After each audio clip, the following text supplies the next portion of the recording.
Let's see. It says I'm live, but see, I don't have a lot of followers like that anyway yet. So Just hopefully, make sure you put it, you tag me in it on Instagram or YouTube. That's all. I We got good. you. All right. In five, four, three, two.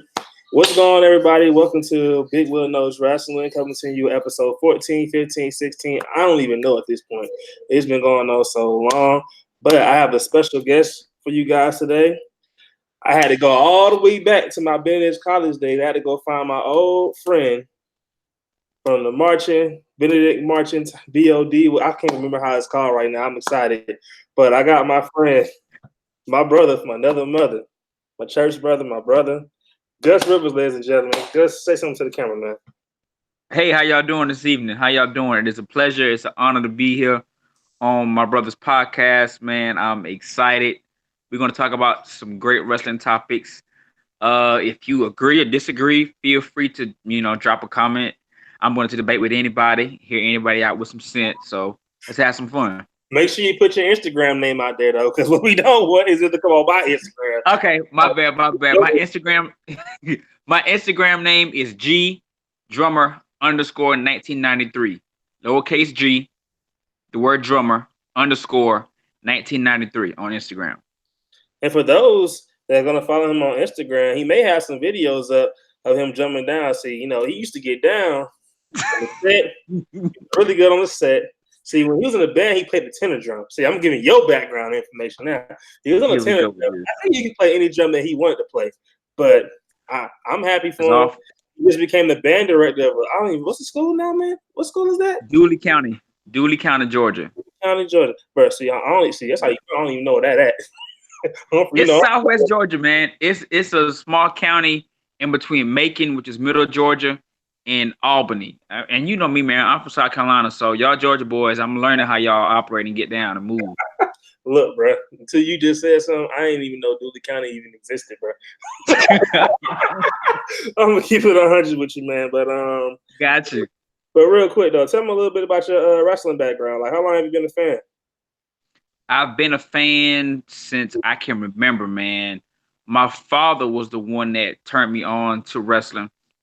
Of course, he was a fan of a lot of the other statesmen, such as Raul McDaniel, Rocky Soulman Johnson, Nikolai Volkov, Ric Flair, Vern Gagne, the Von Erichs. My father watched all of the greats growing up. So, and I was maybe about 6 or 7. I was, sitting with him in the living room, and I remember watching my first episode of Raw, and the episode that I remember was the night that The Undertaker, my favorite wrestler, he actually had Stone Cold on his crucifix symbol, and he was sacrificing You got that right. Stone Cold that night.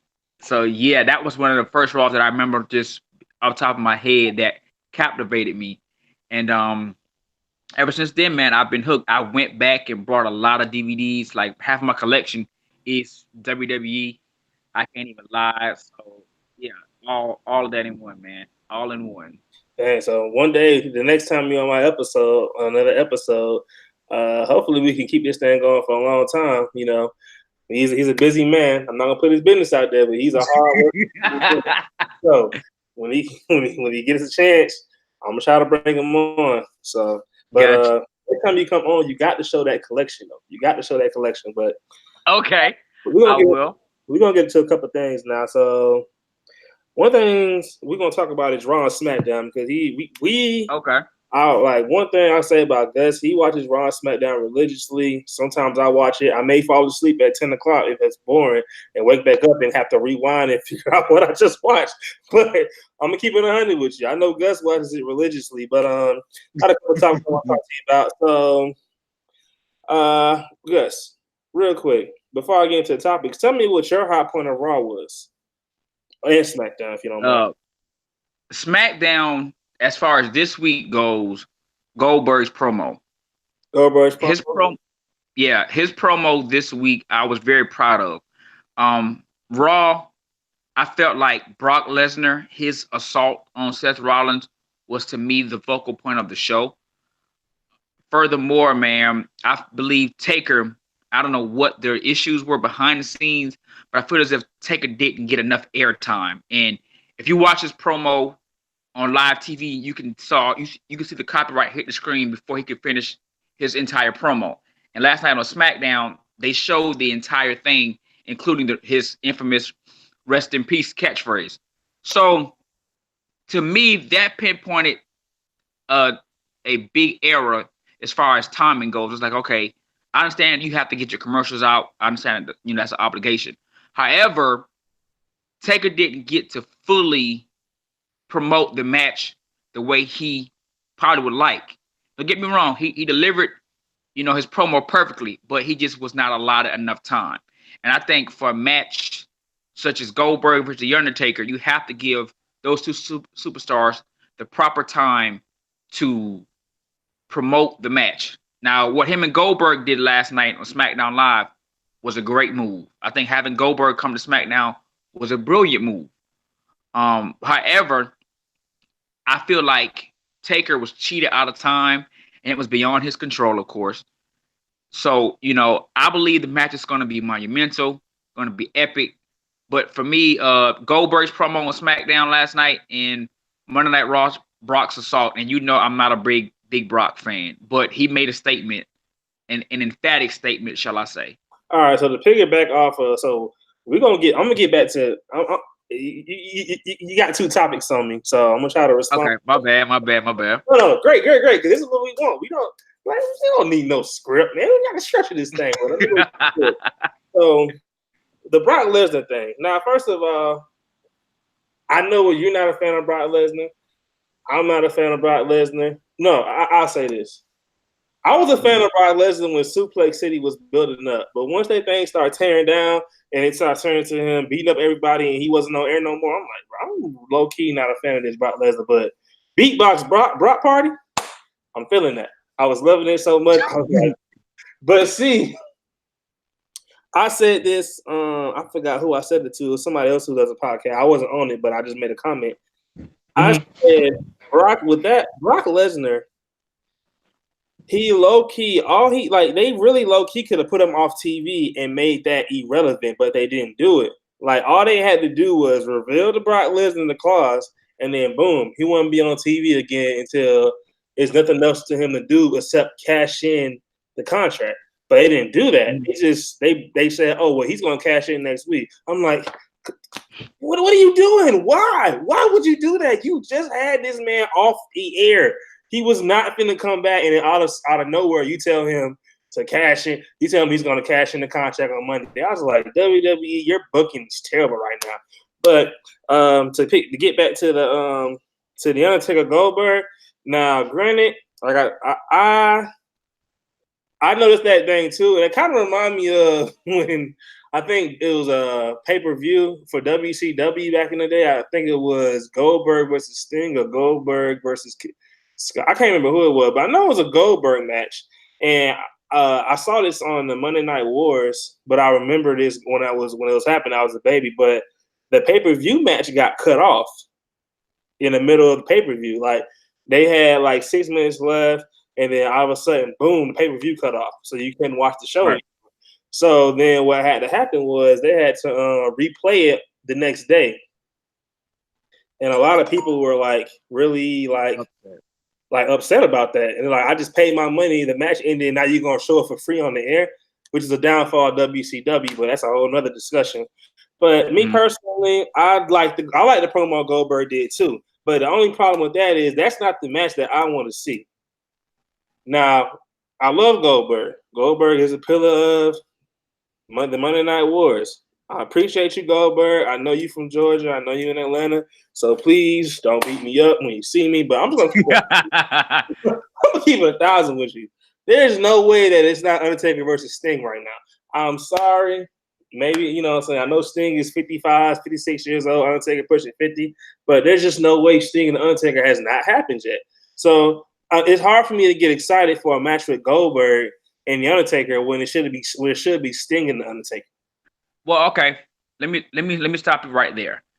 From what I've seen in YouTube interviews from both The Undertaker outside of character and Sting, I've seen photos of them in the airport together. I want to say after WrestleMania when Sting and Triple H went at it, and Court Taker and Bray Wyatt went at it. WrestleMania, I want to say 31. They was in the airport together. To me, there's a style difference there.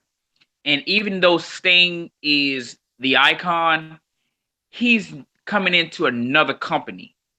It's almost like trying to say, okay, even though I got a Chevy, I'm just gonna start representing Ford. And it's like, no. If I've known you to be I'm a Chevy guy, it's kind of hard to say you do something different. So for a lot of Sting fans, it's like, okay, him against Taker is kind of a mismatch in retrospect because Sting is a different person. They both have similar characters, but his presence in WWE is not as widely accepted as Goldberg. Whoa, And whoa, I say that. whoa, whoa, whoa, whoa, whoa, whoa. Hold up. Now I'm gonna have to stop you on that one, my brother. Now, Sting, Goldberg, is your mic muted, bro? I think your mic muted. Your mic's muted. Yeah. Oh, okay. See, the thing about here you go. The thing about that is this. The thing about Sting and Goldberg. What's up with this camera? And Goldberg is the fact that, to me, Goldberg was WCW's response to Steve Austin. You have an equivalent there. Stone Cold came in at the King of the Ring when he won the King of the Ring.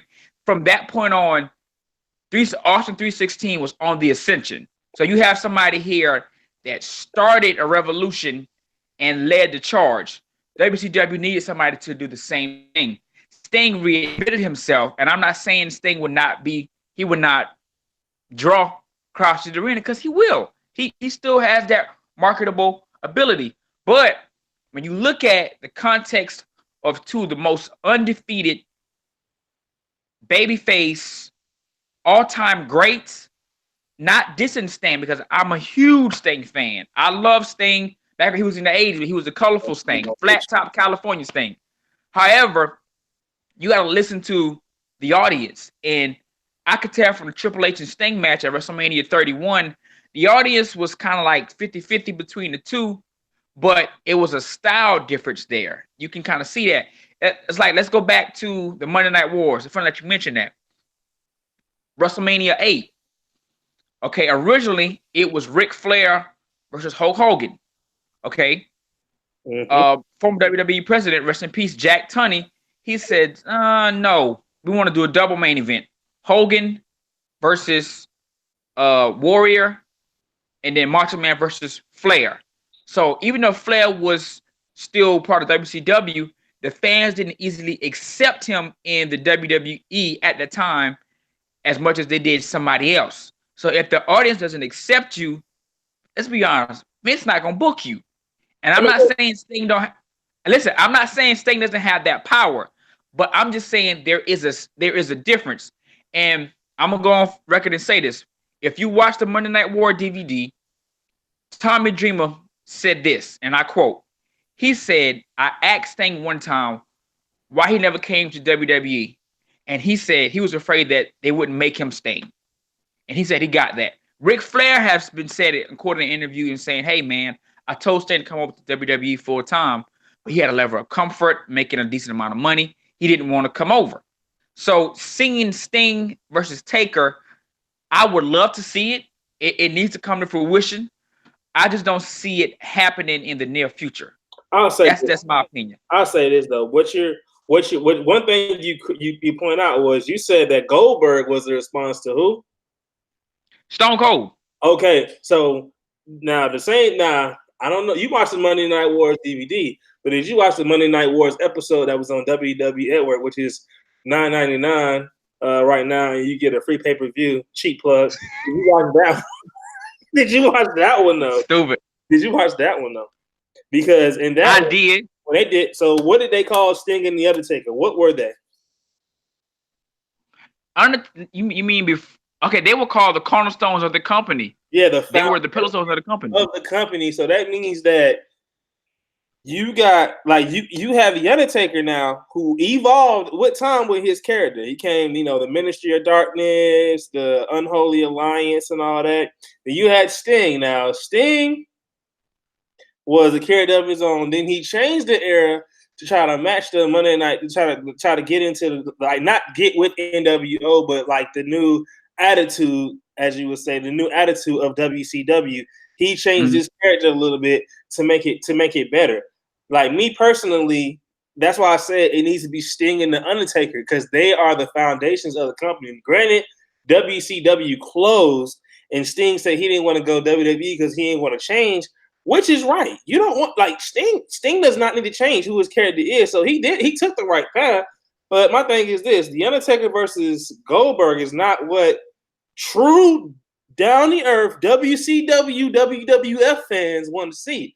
They want to see Undertaker and Sting. But why? Why? My question is this: why?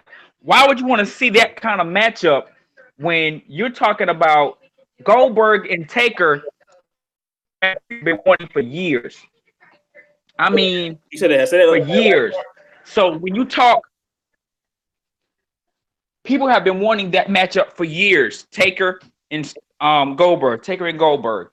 When you talk pure dominance, you talking two of the best to ever dominate. To me, this match is not so much about character. With Sting, Sting is a phenomenal character. However, his second reincarnation of Sting, with meaning him being in the NWO, was a flop. When every time Taker has grown and evolved, he's done it masterfully. If you look at from his debut in November of 1990 to the late 90s, Ministry of Darkness, when he came back as Deadman Incorporated, everything about him was done masterfully, and the character was true to who he is. But we can't blame that on. Now, granted, you can't. No. Listen. I'm not listen. Listen. No, hear me out. Listen, I'm not blaming Sting for anything. What I'm getting at is the audience hoped that he would be the one to vanquish the NWO during that time period. However, he would later succumb to the NWO. So there is a difference.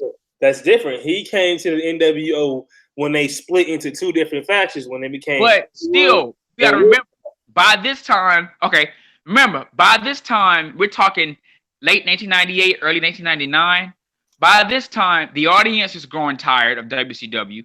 There's those that were working there, such as rest in peace Eddie Guerrero, Chris Jericho, Dean Malenko. They were getting tired of the mismanagement of the company. So Chris Jericho said one time, if they wrote a promo in for me, I know it could be taken up with NWO time. So having Sting go into such a large group, NWO, no matter whether it was the whole, whether it was in two, the fans lost interest in that chapter of who he was as a character. And that's okay. Him and Taker, I don't see it happening in the near future because for what I've seen outside of the ring, Sting is more so happy with being just a regular person, just as Taker has. If you know anything about Taker lately, he's been coming out more and being more visible in the public eye outside of pro wrestling. I've seen him on an interview on YouTube with a pastor, talking about his faith in Christ. So a lot of these guys are getting to the point to where now they're much older. And they're like, yo, I don't need all the glitz and the glamour all the time. They want peace. Right. Even Goldberg can say the same thing. I'm surprised they were able to get him to come back because, okay, and I'm going to piss everybody else off when I say this too. He should have not lost at WrestleMania to Brock. I felt like that was a victory that Brock was handed versus he didn't earn that match. Because if you look at that match closely, Goldberg was the better man in both matches. To me, the better man. I don't know. Like I'll say this though, man. Once Suplex City starts, it's on. Yeah, it's on. That's true. It's on, but people are not buying. Okay, this is my thing with Brock. To me, Vince is keeping him around because he's let's be real. He's the other than Braun Strowman. He is the biggest man to me, or one of the biggest men on the roster that can dominate. Okay, big men are the cornerstone of your company. Okay, we get it. However, him as a character, people are no longer buying into. And I think that's where a lot of people are getting frustrated. For example, Dean Ambrose. They want more. They Oh, want better characters. oh yes. You know what? See, we're gonna have to stop this topic right here because I feel like this script is like completely just went out the window because now we can like no. I'm being real because now this is like bringing up stuff because now it's turning into how bad WWE is doing right now. Like they are not doing too well. But In some areas, they're not. well, I'll say this though. One thing, my point I kept saying is this.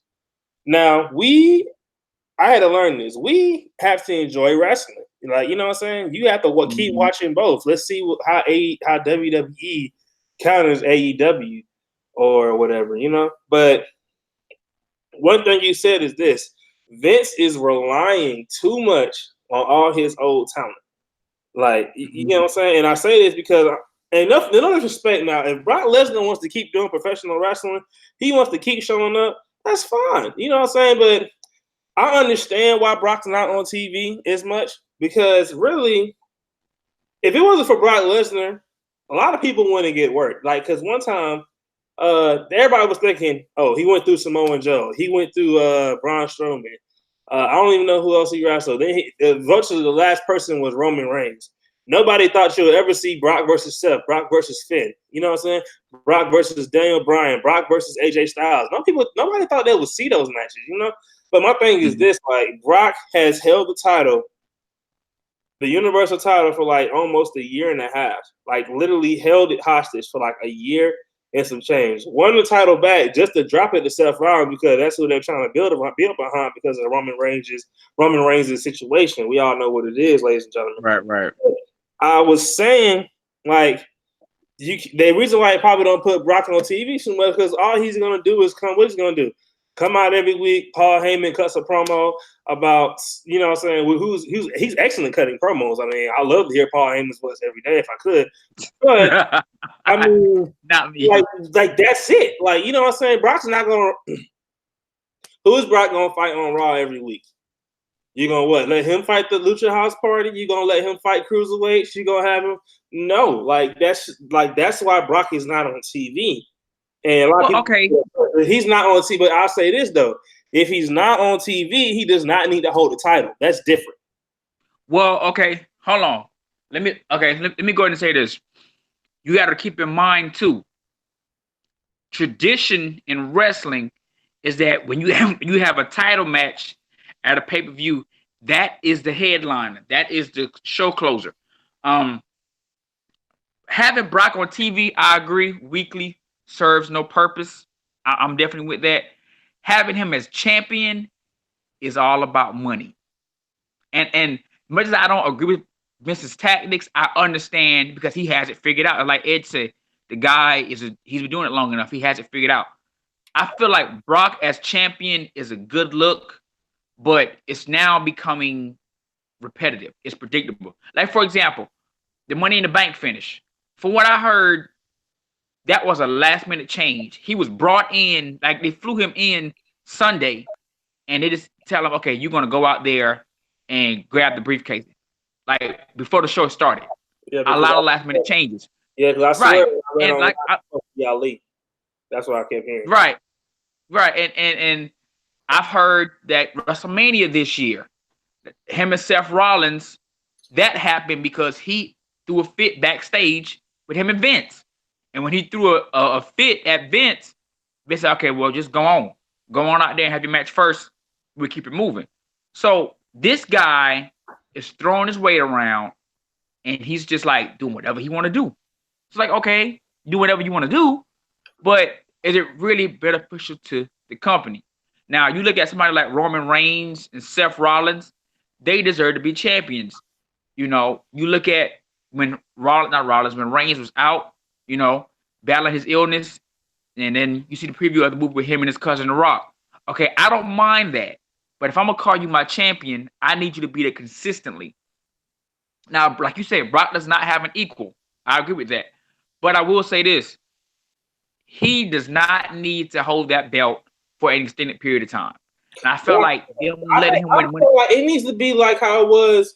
Like you build up the superstar, and like when Stone Cold Steve Austin, see, and this is the problem that us as fans we have.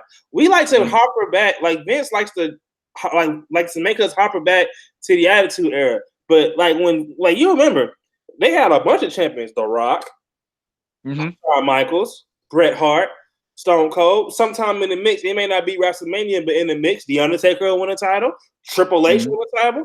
And out of nowhere, my main man, your main man, our main man, Mick Foley, won a championship. Like, that's the type of stuff that we need to see. We don't need the title to be off air 24/7. But now I would say this. Now I also say this though. The only way you solve this problem is if you develop the new talent, which Triple H is doing. But Triple H is not going to keep wasting his time developing talent for them to just come to the main roster and say, I don't want to be here no more. I'm ready to dip. Right. I agree. Because I would say this right here. Triple H has done an excellent job in NXT. I say this time. He has done an excellent job in NXT. I don't know how he does it. I watched his 24/7 documentary. I don't know how he do it. Well, he said, he just do it. You know what I'm saying? Gets it done. But there's only one asterisk I have on him. Just one small asterisk I have on him about one wrestler who I felt like he missed on. And now that wrestler is doing big things in New Japan Pro, and that's Juice Robinson. That's the only thing I'm going to hold against him. Because Juice Robinson, CJ Parker, he was jobbing. He had a little opportunity, but once he said, I'm going to leave and go prove that I'm a star, this man is legit like he's one of the pillars, one of the cornerstones right now in New Japan Pro Wrestling. So but you know what? Go ahead. Go ahead. Now, I mean, I'm sorry to cut you off, but I want to say this. We got to understand, too, those that are in power, those that have been in business for X amount of years, including the game, he has done a phenomenal job. I agree with NXT. Phenomenal. However, sometimes, bro, they still human. Sometimes they don't always get or see what the audience sees. And, I've seen, like I said, documentaries in which they've said, okay, creatively, the fans may have hate X, Y, and Z. And I've heard Randy Orton say numerous times, the fans don't always dictate directly what happens with the creative process, but they have a definite voice. So I feel like now is a time for the audience to teach Vince a lesson and say, okay, Vince, we're tired of what you're shoving down our throat. Figure it out. You've been in the game long enough. Your father on the Northeast Territory, for crying out loud. It's in your blood. Figure it out. And now he has to realize he's competing with the internet now. It's harder to keep secrets now than it was during the Attitude Era. So Triple H has done a phenomenal job. It just is. The game has done a phenomenal job. I feel like he will continue to do a phenomenal job. But I feel like the McMahons have to pick up the ball. Shane, Stephanie, Vince, they got to get on board with what's going on. Triple H, but like the rumors backstage is like I see different news articles that Triple H and Vince are not seeing eye to eye when it comes to this talent. Like they are really not seeing eye to eye, like, and it's really causing problems. But one thing I will say is, like I said, I feel like it's Taylor. Like, now, granted, I'm not going to put no more work on Vince on Triple H that he already got, because maybe Triple H doesn't. You know what I'm saying? He may not need to. You know what I'm saying? He might be in the position he need to be in, but I think it's time for Vince to like start taking some input on what's going on. From Triple H. I agree. Like, I think. And I went on somebody's podcast and commented, and I was like, remember, I think Johnny Gargano, Tommaso Ciampa, Aleister Black, and Ricochet all got called up, right? Out of nowhere. Now, granted, do you watch NXT, but do you watch it like religiously every week? Or you just I don't, because my schedule is so crazy, so hectic, man. But I will say this, I keep up with it on their WWE's YouTube channel. Okay. So I do catch up on the highlights of the show. Some of the talents. But like one thing I noticed is like, and I say this is eventually gonna start happening. The reactions that these people are getting when they come to the main roster for their debuts. Now, first of all, when they first came up, they had it right. Like you were like after a major takeover event, the next night SmackDown Raw, you call up that talent. You know what I'm saying? Now they're trying to do it differently. I'm like, no, because if you call that talent up, people at home that's watching and say, "Oh my God, I don't watch NXT, but who is this guy?" But you see the people in the crowd reacting to what they're seeing, then you're like, "Oh dang, I got to get behind this guy," because Bobby Roode's still relevant. Shinsuke Nakamura is still relevant. Like a lot of these guys are relevant, but you're talking about like the call up start getting messed up when you're talking about who is it? You're talking about EC3, Lars. Well, no, Lars Sullivan. They did him just right. He needed the vignettes because that's how scary his character is. He needed the vignettes. You know what I'm saying? To build up. But I think too. Go ahead. I'm sorry. Yeah, he needed those. He needed those vignettes. But like as far as EC3, Lacey Evans, and all that, it's like I think he needed to like just bring these talents up as soon as it's like the takeover they're competing is done. So now they're gonna recognize these talents. Right. Okay. I think that's a good way to look at it. Let me say this. I love Lacey Evans. I love EC3 Ricochet. I love all the new guys. Lacey Evans is somebody I got a lot of respect for because I watched a video on her life prior to wrestling, and I really have to say her character is connected to who she is as a person.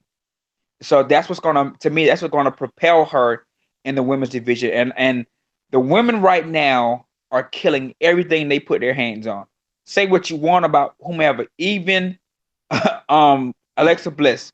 They're killing everything that they put their hands on, and it's great look for the company. So I'm very much proud of that.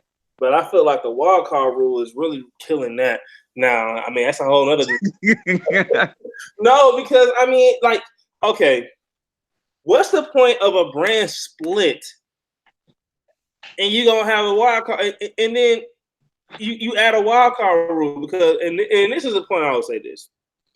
Now, the part that bothers me the most is Alexa Bliss. Now, granted, I don't have a problem with Alexa Bliss. I like Alexa Bliss. I like a lot of these wrestlers. I don't have a problem with her, right?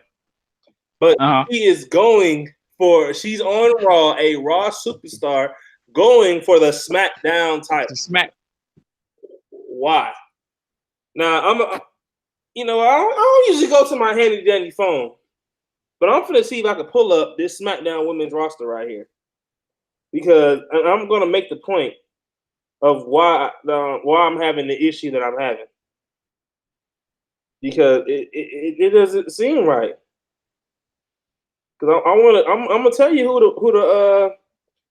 the women are on that roster, and then maybe you might can say, oh yeah, maybe it's maybe I see what you're saying. Let's see. All right, female wrestlers. They don't have the smack. They don't have the brand on it. But okay. I'm gonna give you who's on there. You got Fire and Desire. So Mandy Rose and what's the other girl name? I forgot her name. Sonya Deville. You got Carmella, who's already been a champion. And then you got Liv Morgan, who's separated from everybody. Charlotte Flair, Becky, Bayley. That's 6 women right there, right?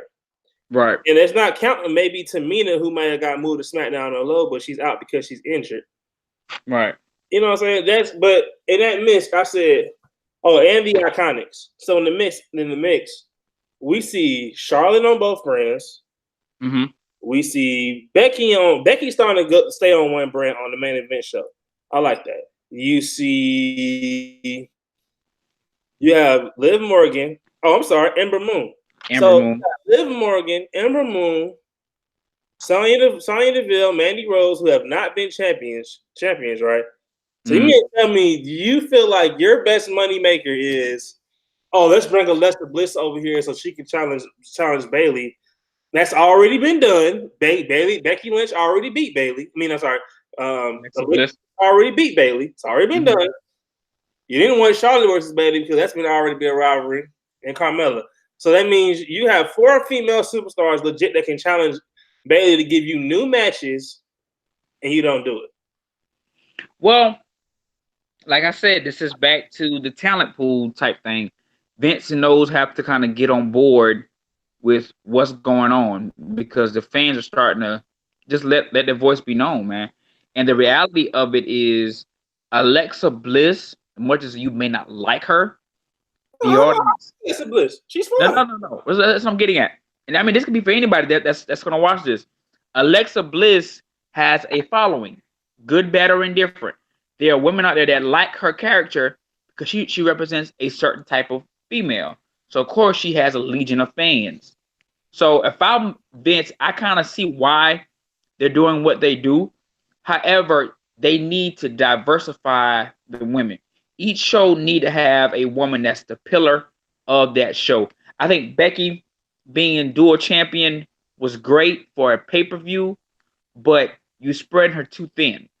She's only one person. And I felt like that was a great idea. I get the whole two belts thing, the whole two chains or two paws pun that they did with that. I get it. However, you got to be like realistic here. She's one woman that's defending two titles, and I'm not trying to sound sexist. What I'm saying is the women are killing it so much. They're doing such a great job.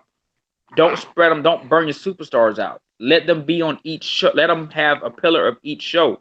You know, if Alexa's going to be on Raw, let her stay on Raw. If Charlotte's going to be on SmackDown, let her lead the charge on SmackDown. You know, the wild card rule, I think they're doing that as a means to keep both shows afloat. Because right now, let's be real, they're scrambling right now. So I get why they're doing what they're doing. That's not why the wild card was in effect. I'm sorry to cut you off there. You're good. The first thing you said is right. You are right about that one. It's not because both shows are struggling. Yes, but another reason why is because Fox, because they pretty much signed a slave deal with Fox, who said, "Look, I don't like the talent that you're putting on Raw. They need to be on SmackDown. I need draws on SmackDown." And you got Raw like, "Hey, hold up. We've been taking care of y'all for like the past 10, 20 years. I need all my stars back on Raw." So what do? They make the wild card rule, which really should be called, I'm just going to put Roman Coffee. Roman Coffee. Drew McIntyre. I'm just going to pick the big Sami Zayn. I'm just going to let them go from show to show. That's really just what he's saying right now. Because, right. Like that, I don't see any more major wild cards like that. But Alexa Bliss showed up as a wild card. But like, really, it's crazy. And the one thing that I would say that they need to do, Gus, you still there? Yeah, my bad. Okay. The one thing that I will say that they need to do, they need to take a note out of Triple. Vince needs to take a note from Triple. Well, I'll say this: Triple H learned from Vince McMahon. Vince knew he couldn't do that happy go stuff no more. What he did? He let the new talent develop. The Rock, he gave opportunity for these characters. Triple H, like if he didn't give opportunity for Triple H, Stone Cold, and The Rock to develop, the Attitude Era wouldn't be exist. He already knew he had a cornerstone in the Undertaker. Undertaker's over here on this side. Hey, listen, all I need you to do, Undertaker, I'll give you whatever you want. You come up with the gimmicks, I'll roll with it if I like it. He's always over in his corner. But development of Triple H and DX, The Rock's evolution out of the Nation of Domination, and the development of Stone Cold Steve Austin's attitude with Vince McMahon, him getting into it with that match he had with Bret Hart. Right. It gave people talent around. You know what I'm saying? It gave people around a chance for talent to develop. Because you never know. Everybody like The Rock, right? When he became the leader of the nation, the people picked up the gimmicks of themselves. You got Sexual Chocolate Mark Henry. You got the pimp D'Lo Brown. Not D'Lo Brown. You got the pimp Godfather, and you got the high energy D'Lo Brown. You know what I'm saying? Right. Like these characters develop. Like out of that crew. Gotcha. Yeah, DX, Triple H, like the faction develops the character because DX is like slowly getting Triple H like developing him. Like you just see more and more of Triple H's character coming out. See, I'll say this. For you guys who don't know, my two favorite wrestlers all time. 3. I like The Undertaker. Everybody likes The Undertaker.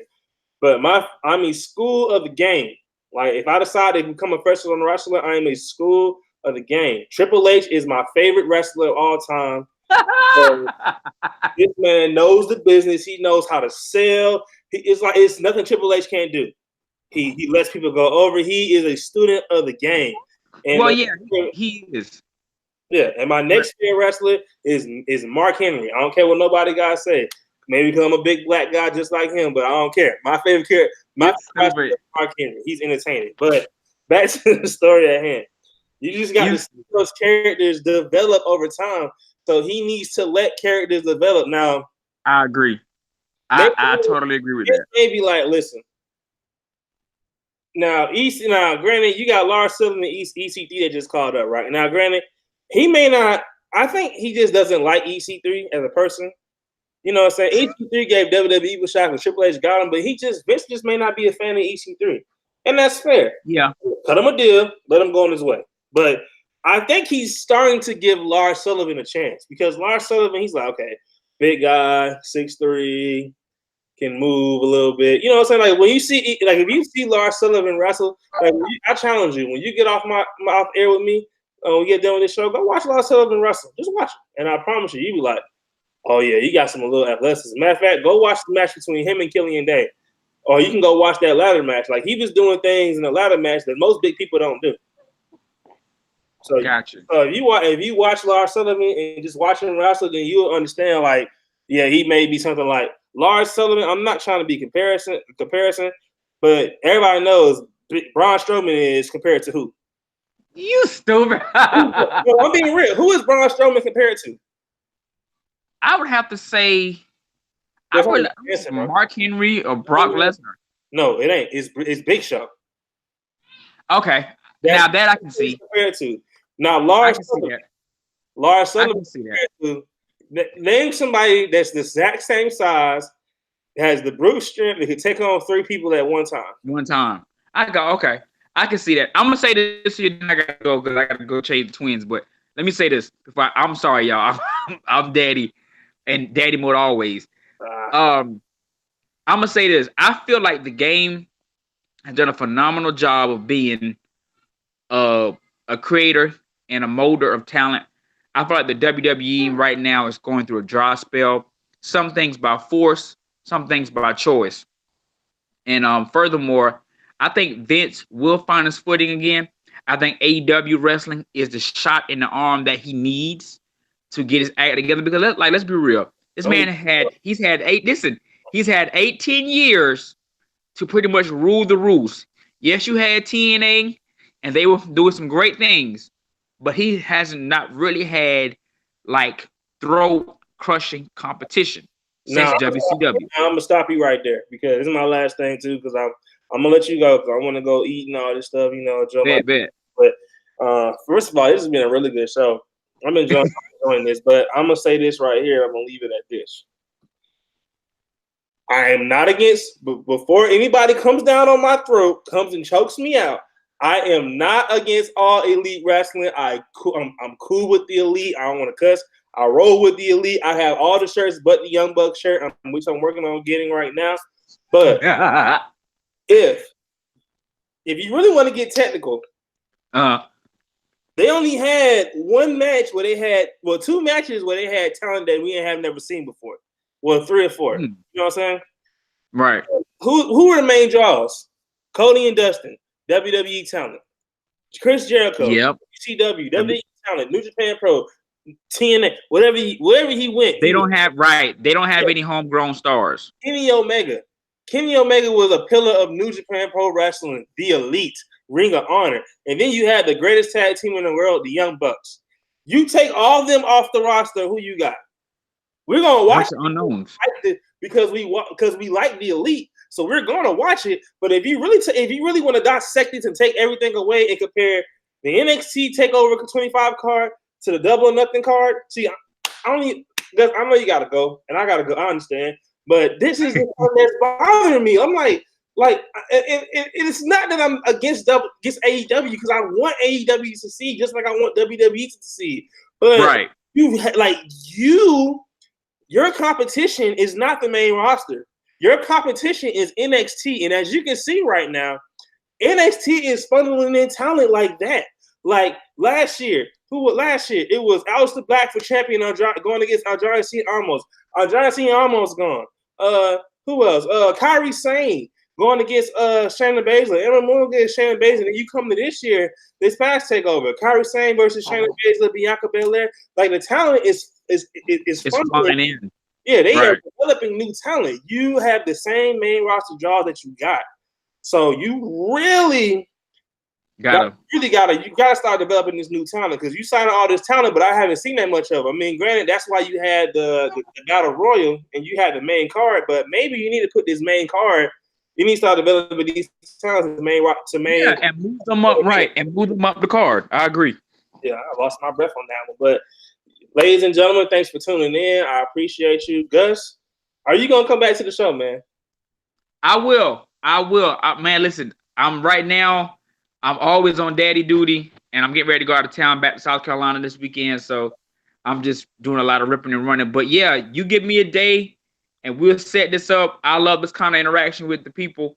Thanks for having me. I greatly appreciate it. Man, you be blessed. You be safe. Stay out of trouble. In the words of our late director Herman Jones Jr., practice safe everything. Herman Jones Jr. Rest in peace, man. All right, bro. Be safe. All right, bro. Y'all be good. For me, man. What's up? Enjoy your kids, man. Enjoy your kids. Oh, yeah. I will, man. All right, bro, man. All right, brother.